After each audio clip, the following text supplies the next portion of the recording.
They don't care. Yeah, exactly. Sean, great show tonight. Thanks so much. Have a great show. All right, I'm Laura Ingraham. This is the Ingraham Angle live tonight from Dallas. The Democratic Party isn't just the party of open borders. It's now the party of anti-Semitism. Yes, and the president is weighing in. We'll get to that ahead. Plus, it isn't just the Republicans saying they found no evidence of Russian collusion.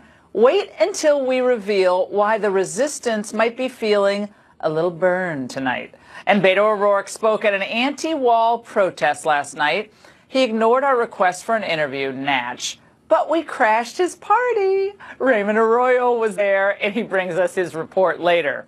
But first, the border wall becomes a border stall. That's the focus of tonight's angle. I hate to tell you I told you so, but I told you so. When the White House and the GOP failed to act on the Trump immigration agenda in the first 100 days of his presidency, his pledge to build a wall would be jeopardized. Trump's initial instinct, which is usually spot on, was to veto that omnibus bill last year. I'm telling you, he was right then. But Paul Ryan and Mitch McConnell promised him that they would get this wall funded in full in the lame duck session if that was necessary. Well, big shocker, that never happened. So after Speaker Paul, I need to spend weekends at home, Ryan, handed the majority to the Democrats, well, the president faced an even higher wall of resistance. A lame-o border deal was announced right before the president took to the stage in El Paso last night, and by the morning, the details started trickling in. I have to study it. I'm not happy about it. It's not doing the trick, but I'm adding things to it. And when you add whatever I have to add, it's all going to happen. We're building a wall. And now I'm saying we're finishing a wall. Well, that won't happen, though, not unless the president finds the money elsewhere or declares a national emergency, which will immediately be challenged, of course, by the left in court. And tonight, after speaking with one of the Republican architects, Richard Shelby, senator from Alabama, of the latest deal, the president tweeted, "Was just presented the concept and parameters of the border security deal by hardworking Senator Richard Shelby.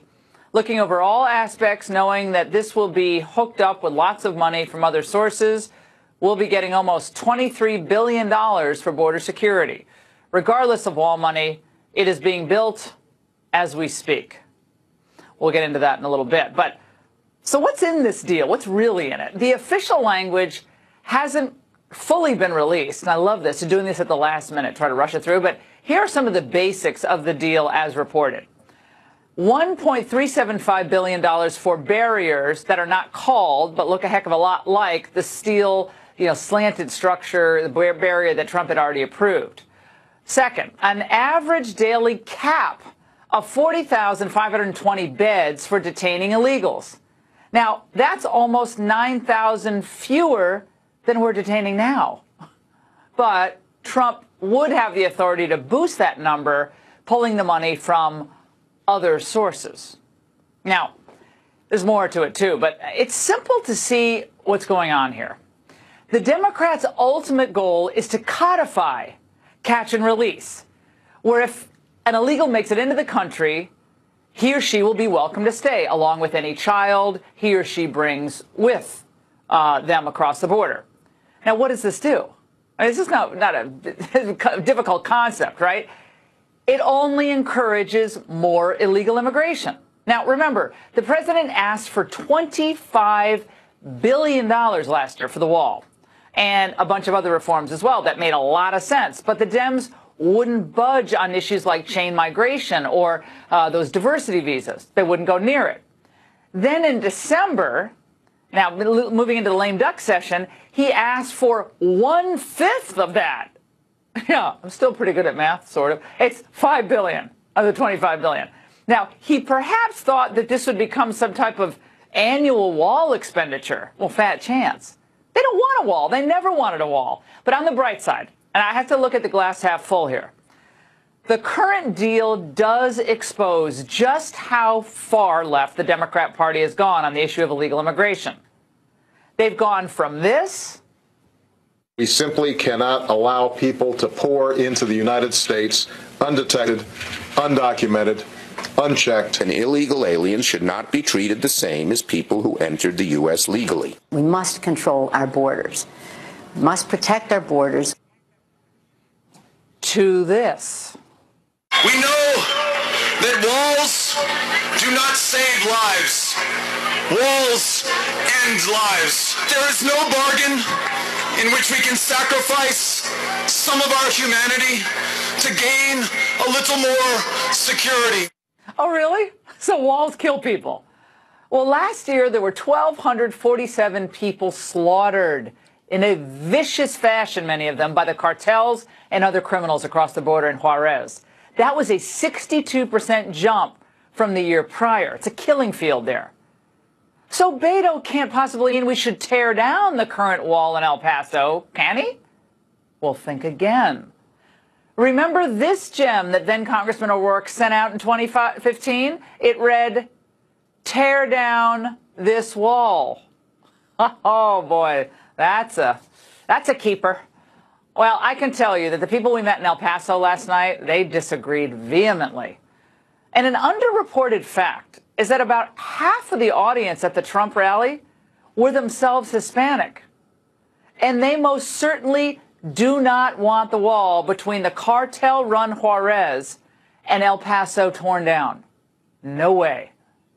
They love their peaceful community. It was a really fun place to be. We loved meeting the folks we met there last night. They don't want any part of Juarez's way of life with beheadings and bodies that have been dumped in the street. Last year, Juarez had 1,200 murders. El Paso, right next door, a few feet away, had 23 murders. Walls work. Actually, there's nothing like them for what we're talking about. We want to stop drugs. We want to stop traffickers. We want to stop criminals from coming in. Walls save lives. Now, of course, as much as we wish things were different, the fact of the matter is Trump is vowing to continue this fight right through the 2020 election about the wall and keeping our country safe.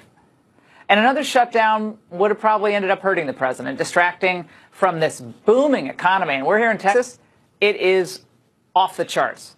And there's a lot of other great news as well that would be distracted from if this thing continued in a shutdown form, including the China negotiations going on right now in Beijing. And also, let's not forget, while Trump isn't getting everything he wants, and definitely not what most of us want, Democrats are also breaking Pelosi's pledge. Is there any situation in which you would accept even $1 of wall funding for this president in order to reopen the government? $1? $1? $1? Yeah, $1. Well, try $1.375 billion. She might not want to call it a wall, but that's what it is. And that's not all bad. And that's the angle. Here now, live from Capitol Hill, Republican Congressman Chip Roy of Texas and Tom McClintock of California. Congressman Roy, you have, to say the least, reservations about this framework. What do you say to those who think, well, that's the best offer out there, and it's better than another shutdown where the presidents just get beaten up every day? Well, good evening, Laura. Thanks for having us on. I wish I was in Texas instead of being here in the swamp, where I'm forced to try to prevent Republicans from making yet another boneheaded deal, quote unquote, where right now we should be focusing on the fact that the American people are with us, that they're with us because they know that they want their border secured. I was just down in the Rio Grande Valley last week and visiting with Border Patrol, where we see 400,000 people that are going to be streaming across the Rio Grande Valley this year, of whom 200,000 will not even be apprehended. And of the 200,000 who are, 90% will be caught and released, like you know, because we allow judicially created catch and release to govern our border security. The cartels have operational control of our border. It's time for us to do our job, and this deal isn't doing our job. $1.375 billion is the baseline. We need to get the money that is necessary so the Border Patrol aren't down on the border without the radio signals they need, without the ability to have the fencing to stop the flow. And where fences are in place, they work. We've seen a 90% reduction where fences have been put in place, and it's time that we do our job instead of cutting down. Congressman, we got to move the conversation. We got limited time. Let's move the conversation forward. That has already been established, and you're right about that, 100%. Congressman McClintock, first of all, your governor has pulled back his National Guard troops from the border. He made a big stink about that when we're not talking about the bullet train fiasco that blew up today, that fiasco. But this broke from the Washington Post just moments ago, and I want to quote it for you, Congressman. The bill was still being written tonight, Tuesday night, and lawmakers from both parties were pushing to include a number of favored provisions. Those are called pork provisions. While some Democrats wanted to add language that would provide back pay to federal contractors who were caught in the middle of the recent shutdown, but it's unclear if lawmakers would be successful in getting the provision included. Now, I'm hearing tonight that that could destroy any possibility of this thing even going forward. But people have to understand, we don't even have the language yet. And we know stuff gets slipped in, Congressman McClintock, at the last minute. It happens every single time to the American taxpayer. Your thoughts? Well, Laura, as long as the Democrats control the House, nothing good is going to come out of the House of Representatives. As long as the Republicans have given Chuck Schumer and the Democrats a filibuster veto over any appropriations bills, we're not going to get a good bill through the Senate either. The good news is the president has statutory authority to move ahead with building the wall. He can actually draw about $13 billion to do so, far more than he's asking from Congress. He has the legal authority to do so. He has the responsibility to do so. And ultimately, that's the only way the wall is going to be built. Well, I understand the White House counsel's office is looking at a provision of the U.S. Code, I think it's 287, that would allow the president to move money into wall building that has a relation to stopping the flow of drugs across the border. Well, Is that what you're hearing as well, Congressman? Not only that, but he can reprogram unobligated military construction funds for that purpose. That law dates back to 1976. It's been invoked 58 times, including for the Civil War in Sierra Leone. This is clearly a priority national defense issue, and the president has the legal authority to declare it that and to pull those funds from other military construction projects and put it into the most important project we have, the defense of our southern border. And to those who say, oh, well, that's going to come out of other military construction funds, my question very simply is, what's more important, securing the border of Iraq or securing the border of the United States? Again, 60,000 people a month that are now illegally crossing. And now, but everyone has to understand who's watching the show tonight, everyone has to get, and Congressman Roy, I want you to chime in on this, that nothing in this proposal would deal with the family units crossing the border. The Democrats are so dishonest on this. And the Republicans, frankly, dropped the ball in the first 100 days. Republicans should have handled the president's agenda, and he should have insisted on it in the first 100 days. That was his instinct, and he listened to Paul Ryan and the crew, and that was a huge mistake in the end. It's worse than that. But these family units can still cross the border, Congressman, right? And they're going to be released because the court makes them be released. They're going to be released, and that's going to continue. Huge influx into this country. Today, the Washington Post wrote another piece about it. That's absolutely correct. I mean, look, the asylum issue that we're dealing with, as well as the Flores decision, the point where I said the judicially created mandatory catch and release, that's the core problem. And we've got to address that issue and not allow the judges to decide how we're going to secure our border. And I think the president's right to be focused on emergency declarations. And the things that we're not talking about are the extent to which the cartels have literal operational control of our border. In Tamaulipas, the state just across the Rio Grande Valley, is a level 4 state. It's a danger zone where we're not allowed to travel, we're not supposed to travel. That's an emergency level kind of operation that we're dealing with at our border. And the president's right to be focused on that. And Congress ought to do its job and step up in having the obligation to secure our border. All right, gentlemen, thanks so much. And hold on, we have to go, but thank you so much. We'll have you back as this continues to develop. And after some early morning criticism, some GOP offices are pushing back against me, specifically as it relates to ICE and the detention beds. They say, despite the claims from the Democrats and the media, that this package will end up providing more beds than were requested in the president's budget, since DHS and ICE can use all of the transfer reprogramming authority they're given. But does that sound like a lot of gobbledygook to you? It's like promises of things to come. What does that really mean? With answers, we're joined by Tom Holman, Fox News contributor and former acting director of ICE. Tom, who's more accurate here? The people who are all upset, or yours truly? You. I mean, I watched the Republicans, say what a great deal this is. Look, they're going to put lipstick on a pig. It's still a pig. This is a terrible deal. And they should, and for them to stand there and say, hey, look what we've done, it's a shame. They got played, and they lost. And like you said earlier, they're funding ICE for 7,000 less beds than they have filled right now, and they're already releasing people. This is going to cost ICE to release criminals. That's just the truth. They're going to have to release criminals because they're not funded properly. Right, so they have no place to put them, and that's what Democrats want. You expect that from the Democrats, Tom, but you don't expect the Republicans to try to make nice with this. And I get it, they're going to try to move money around. I understand that, but when push comes to shove, when you have an influx of people crossing the border, 200 here, 300 here in Arizona, New Mexico last week, you had all these big pockets of people crossing at one time. What do you do with them, Tom? Well, here's the problem, right? The Republicans don't really understand it because the Republicans on that negotiating committee, they didn't even talk to an ICE agent. An ICE agent or an ICE officer or budget person, no one from ICE was briefed or allowed to brief this committee, so they don't understand. When they talk about moving money around, we do that every year. For the last 10 years I've been in D.C., we had to reprogram money every year but one. And because they never funded ICE at the appropriate level. And they say they can move money around. What does that mean? That means taking money from the Coast Guard, taking money from FEMA, taking money from the Secret Service. It's ridiculous because they have missions, too, that are very important. Fund ICE at the level they're supposed to be funded. ICE asked for 52,000 beds and justified it on paper because right now they're holding 49, and they're releasing people as it is because they don't have enough beds. You said it yourself, family units, they're being released right now from California, New Mexico, and Arizona, because there's not enough beds. Yeah. So the message the Democrats are sending is, if you enter this country illegally, as long as you don't commit another crime, in the words of the chairman of the House Appropriation Committee, you're a law-abiding immigrant. I shouldn't be touching you. No, you're in, and no one will ever deport you. I mean, basically, you will not be deported. But they're saying the Republicans are saying, because they're hearing from people like me, they're saying, oh no, we're going to get up to 58,000 beds. Where? And you're saying that's just bull. Yeah, where's the money coming from? Explain. You know what? Show me on paper where that money's coming from. Because you got to take it from someplace. I mean, you're going to take it from the Coast Guard? You're going to take it from TSA or FEMA? Right. It's ridiculous. Tom, I want to play for you something that I want to play Shelby, not Shelby. We're going to play McConnell first because, again, if McConnell greenlights something, President agrees, it's going to go through. Let's listen. First of all, I hope he signs the bill.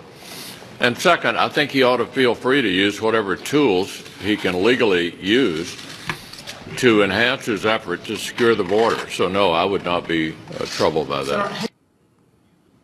Well, one, I hope the president don't sign the bill. And second of all, it's his job to fund the government and to pass legislation. The president shouldn't have to find a workaround because they failed at their job. Thank you. Well, when I heard that, Tom, I said, wait a second. That's a cute little trick. Like, well, I hope the president does what we couldn't do when we had the majority in the House and the Senate. And the president was told, Tom, repeatedly told, that he was going to get the money in the lame duck. And they frankly lied to him. They did not tell him the truth. He should have never signed that omnibus spending bill. That omnibus was a scandal last year. His instincts on this, he reads these situations well. His instinct was right. And I got to get a quick reaction. Menendez wants everybody to back off on the DUI issues. We won't play the soundbite. But he wants everyone to back off on DUI convictions for the illegal immigrants as grounds for deportation. And you say? I mean, are you kidding me? 10,000 people a year die from DUIs. 28 people a day die from DUIs. I'd rather put it in illegal alien jail for DUI than white-collar bank fraud. It isn't about if it's a felony or misdemeanor. Is it a public safety threat? It is a threat to American citizens. DUI, are you kidding me? Over 10,000 deaths a year from DUI. That's a public safety issue. Tom, as always, clarity. We really appreciate it, and candor. Up next, will freshman Democrats be held responsible for blatant anti-Semitism? President Trump called out Congresswoman Ilhan Omar to resign, and one of her supporters is here next to tell us why the president is wrong. A can't-miss debate next. So deep-seated in her heart that her lame apology, and that's what it was. It was lame, and she didn't mean a word of it, was just not appropriate. I think she should resign from Congress. President Trump sending a message to newly elected Minnesota Congresswoman Ilhan Omar after her rash of anti-Semitic comments, including the suggestion that members of Congress who support Israel only do so because of cash from moneyed Jewish groups. Now, she isn't the only freshman Democrat under fire. Today it was revealed that in 2006, Rashida Tlaib wrote for the official publication of the Nation of Islam, led by well-known anti-Semite Louis Farrakhan. Joining me now, Matt Schlapp, chairman of the American Conservative Union, and Katie Halper, host of the Katie Halper podcast. Matt, let's start with you. Now, Omar has offered something of an apology, and Tlaib said she does not endorse Farrakhan's more controversial views. So is it safe to say the Democrats officially really have a problem, or are they just bad at apologizing? First of all, yes, bad at apologizing. But I think there's something more deep-seated here, which is a real shift in the Democratic coalition. You would have always thought that Jewish support, and they do get a big majority of Jewish votes in America, but Jewish support was always so central to the Democratic Party. And Democratic consultants I've talked to have talked about shifting. They're shifting away from solid support for Israel. You saw what happened with the Iran deal, and it was so surprising to see so few Democratic voices stand up against that deal. They really pretty much folded. And now there's this embrace of more this kind of Arab coalition. And, you know, we're seeing a big shift in politics. And I think this is a moment when there's kind of a crack up in the Democratic coalition on issues around questions of race and anti-Semitism. Katie, you say that Omar's comments are both not anti-Semitic, and you didn't have a problem, I imagine, with the first comments. No, I mean, I have a problem with smearing her fine. as an anti-Semite. She said something, this is how anti-Semitic it was, apparently. She said something that Thomas Friedman, major supporter of Israel, has said. Thomas Friedman said at the New York Times that an applause that Bibi Netanyahu received was paid for by the Israel lobby. An Israel lobby, any lobby is a lobby. A lobby uses money to influence politics and politicians. That's what AIPAC does. AIPAC wants you to know that. AIPAC knows that. Everyone who donates to AIPAC knows that. This is literally stating a fact. There's nothing anti-Semitic in there. What is anti-Semitic, though, if you want to talk about anti-Semitic tropes and playing into those, is what Kevin McCarthy, who along with Donald Trump is going after Ilhan Omar, and what he said in a tweet that he deleted was that that Steyer and Bloomberg and Soros were buying the election. Now, that is an anti-Semitic trope that he definitely played into. He deleted the tweet, but he never apologized. So and billionaires Trump, can't buy an election. Well, then I get billionaires who are liberal. That's cool. But if you're a conservative, you're spending too much money. Wait, all right, Katie. Also Trump, Katie, Katie, take a breath. Take a breath. Let it out. It's okay. Take a breath, Katie. No one can understand if you talk over me, sweetie. Crazy. I get annoyed by hypocrisy and Islamophobia. Well, I get annoyed when people talk over it because our viewers can't actually hear what we're saying. So I want them to hear you, and then I want them to hear everybody. Okay, Matt didn't interrupt you, so try to just take a breath. All right, this is the Jerusalem Post today. Don't roll your eyes. My daughter does that, and it gets really annoying. Ilhan Omar to keynote event alongside anti-Semite days after AIPAC rant. Omar will be speaking alongside a well-known Islamic Relief USA official, Yusuf Abdullah, who has openly advocated for violence against Jews and has shared anti-Semitic sentiments on social media. Are you also a defender of his, Katie? I don't know about his bio. I do know that Chuck Schumer has said things that are very Islamophobic, for instance, and no one asked him to apologize. That's the problem, is that there's this double standard. But no pattern.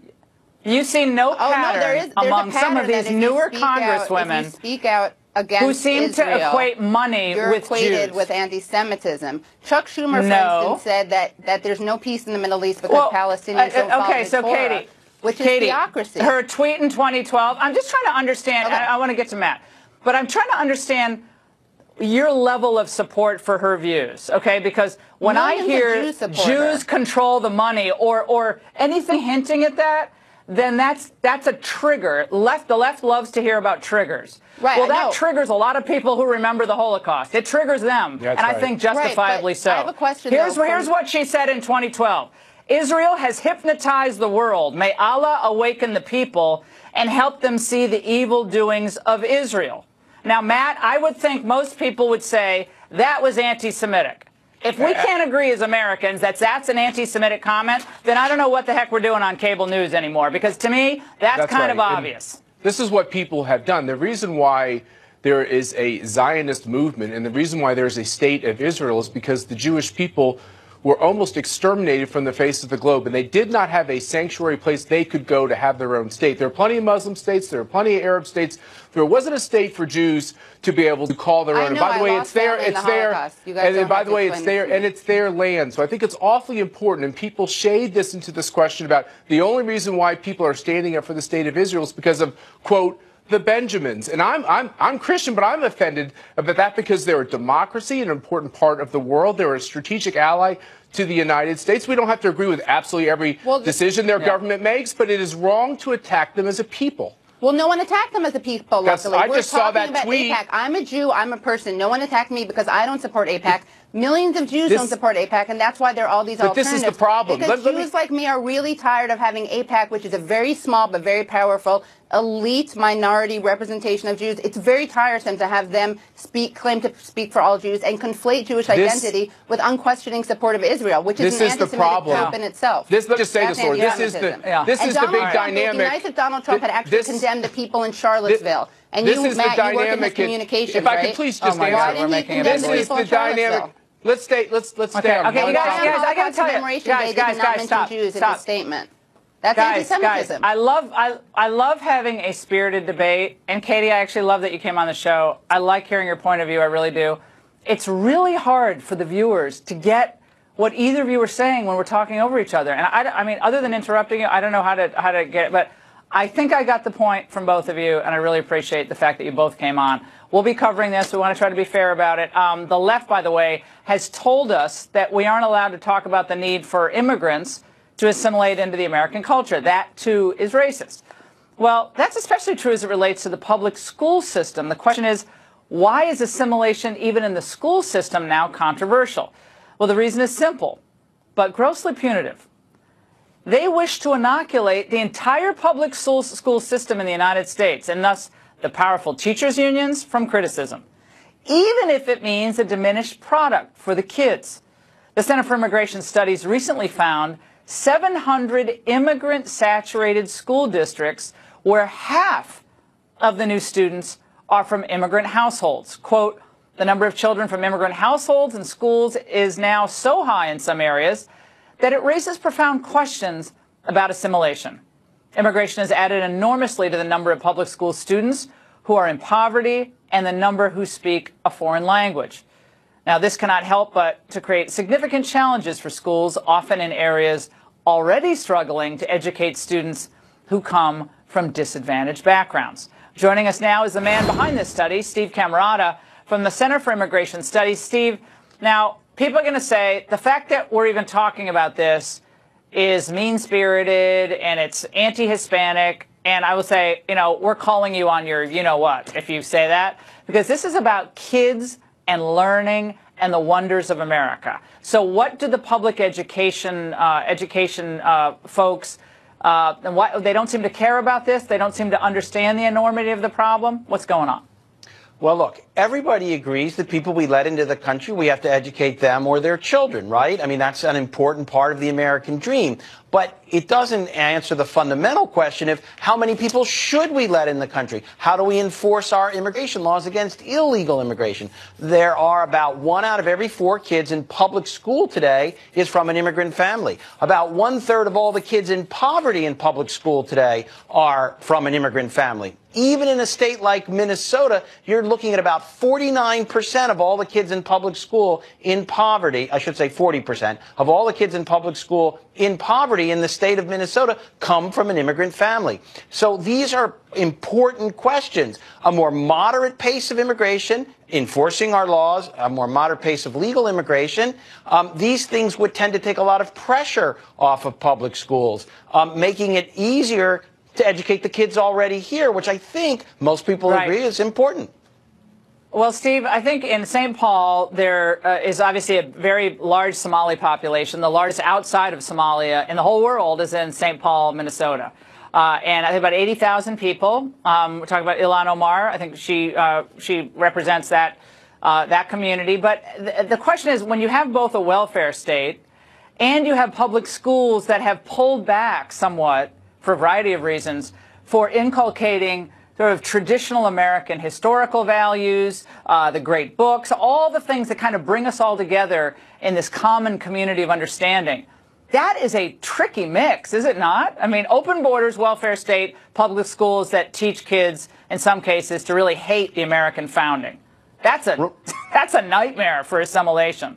Right. During the last great wave, for example, of immigration around 1900, there was a much greater consensus among our elites, including our public schools, including the people who ran the public schools in the big cities where the immigrants settle, that there was an idea that we should Americanize immigrants. And that doesn't just mean that they learn English, though incredibly important. It also means that they come to identify with their country, come to see America's founding as the founding of their country as well, and not see that as something that dead white men did. The other thing is the numbers are so big. One of the ways immigration assimilation works is that immigrants and their kids interact with so many kids from native backgrounds that assimilation becomes kind of a foregone conclusion. But in many cases, most of the kids are from immigrant backgrounds.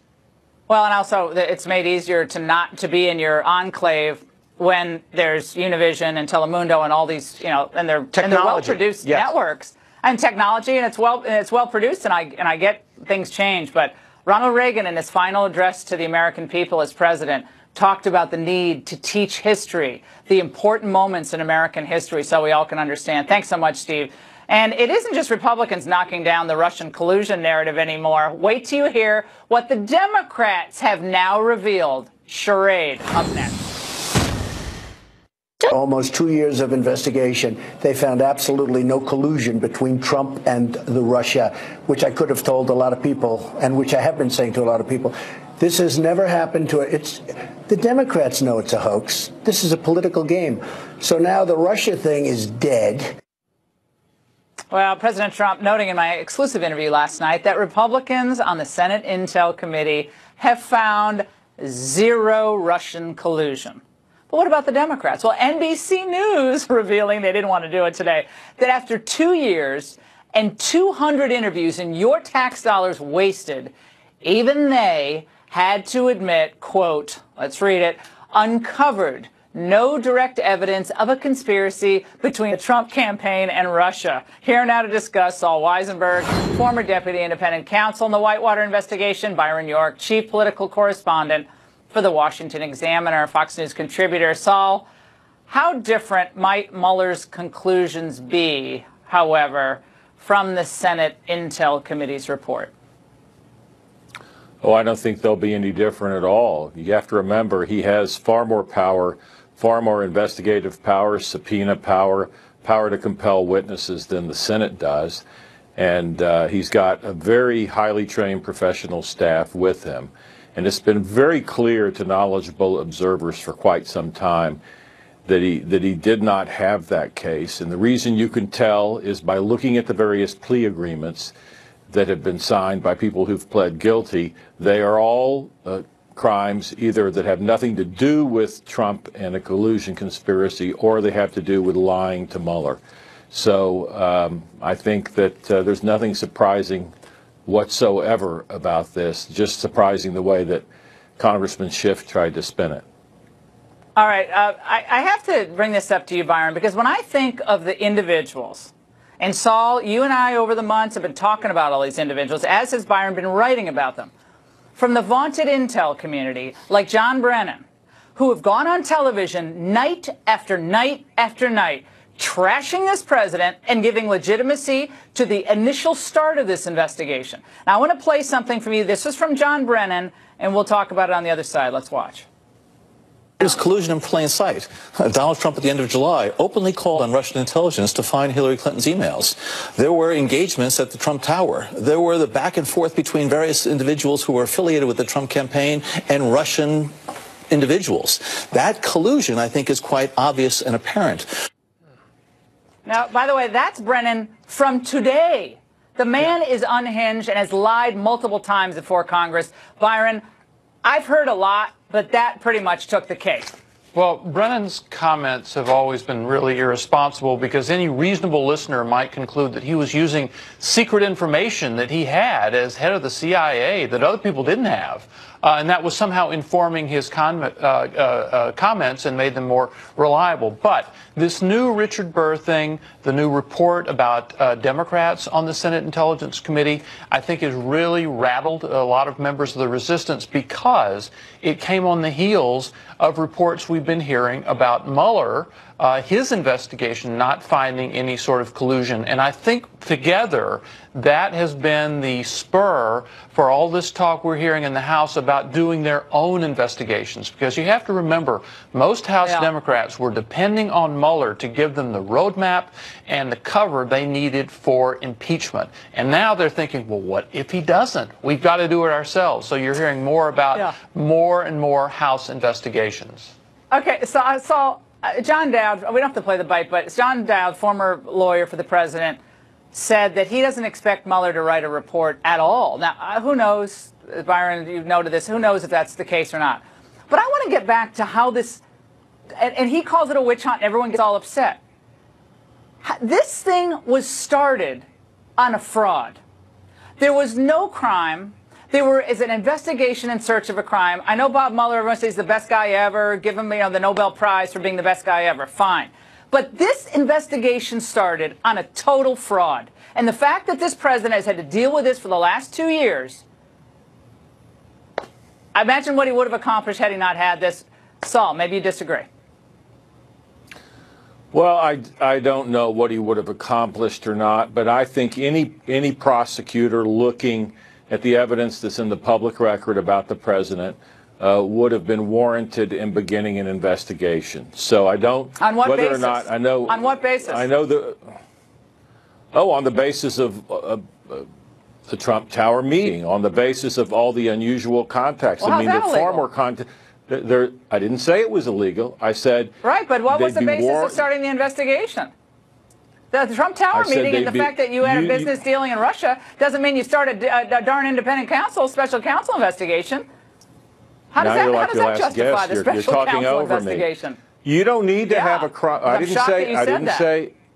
I didn't. Well, I like to shock people. I don't know that it should have been the special counsel beginning it. The question is, are there things in the public record, are there facts in the public record that would warrant any prosecutor in saying, we're going to open an investigation? All right, so that's very different than saying. We'll